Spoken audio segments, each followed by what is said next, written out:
கைது செய்யப்பட்டிருக்கும் 11 பேரில் மூளையாக செயல்பட்ட அருள் யார்? 11 நாட்களாக ஆம்ஸ்ட்ராங்கை சுற்றி சுற்றி வட்டமிட்டு வந்த கும்பல். அருள், ராமு, பொன்னை பாலு உள்ளிட்டோருக்கு நடந்த பண பரிவர்த்தனைகள். கூலி கொடுத்து கொலை செய்ய சொன்னது யார்? 11 நபர்களிடமும் தனித்தனியாக நடக்கும் கிடுக்குப்பிடி விசாரணை.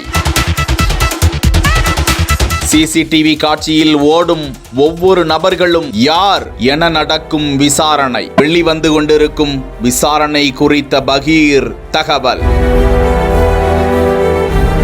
ஆம்ஸ்ட்ராங் கொலை வழக்கில் கைது செய்யப்பட்ட 11 நபர்கள் காவலில் எடுத்து விசாரிக்கப்பட்டு வருகிறார்கள். அவர்கள் பரங்கிமலையில் உள்ள இணை ஆணையர் அலுவலகத்தில் வைத்து விசாரிக்கப்பட்டு வருவதாக தகவல்கள் கிடைக்கின்றன. மேலும் அவர்களை கொலை நடந்த இடத்திற்கு அழைத்து சென்று எப்படி கொலை செய்தார்கள் என நாடகம் நடிக்க சொல்லி விசாரிக்க திட்டமிட்டிருந்த நிலையில் நிகழ்விடத்திற்கு சென்றால் அவர்களது உயிருக்கு ஆபத்து என்பதால் வீடியோ கான்பரன்சிங் முறையில் சம்பவம் நடந்த இடத்தில் அவர்கள் எப்படி திட்டமிட்டு அங்கு வந்தார்கள், யார் யார் எங்கெங்கு நிறுத்தப்பட்டார்கள், ஆம்ஸ்ட்ராங் அங்கிருந்து தப்பினால் மீண்டும் அவரை கொலை செய்வதற்கு வெளியே நிறுத்தப்பட்டிருந்த நபர்கள் யார், இதற்கு மூளையாக செயல்பட்டவர் யார் என்ற தகவல் எல்லாம் வெளியிடப்பட்டு வருகின்றன.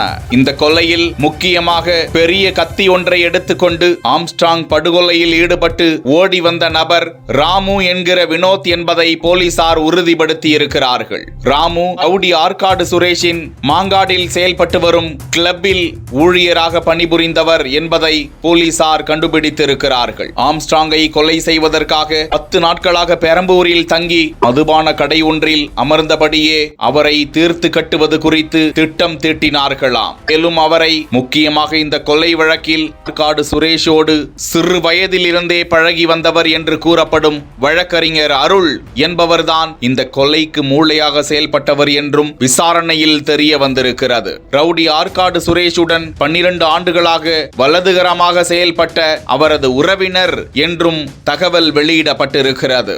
முக்கியமாக இந்த கொலை வழக்கில் A1 அக்யூஸ்ட் என்று பதிவு செய்யப்பட்டிருக்கும் ஆற்காடு சுரேஷின் தம்பி பொன்னை பாலு, ராமு என்கிற வினோத், அருள் என்பவர்களுக்கு கடந்த 6 மாத காலமாக நடந்திருக்கும் வங்கி பண பரிவர்த்தனை குறித்தும் விசாரிக்கப்பட்டு வருகிறதாம். முக்கியமாக தென் மாவட்டங்களில் இருந்து கொலை சம்பவத்திற்கு யாரேனும் படையினர் அழைத்து வரப்பட்டார்களா என்ற பல்வேறு கோணத்திலும் போலீசார் விசாரித்து வருவது குறிப்பிடத்தக்கது.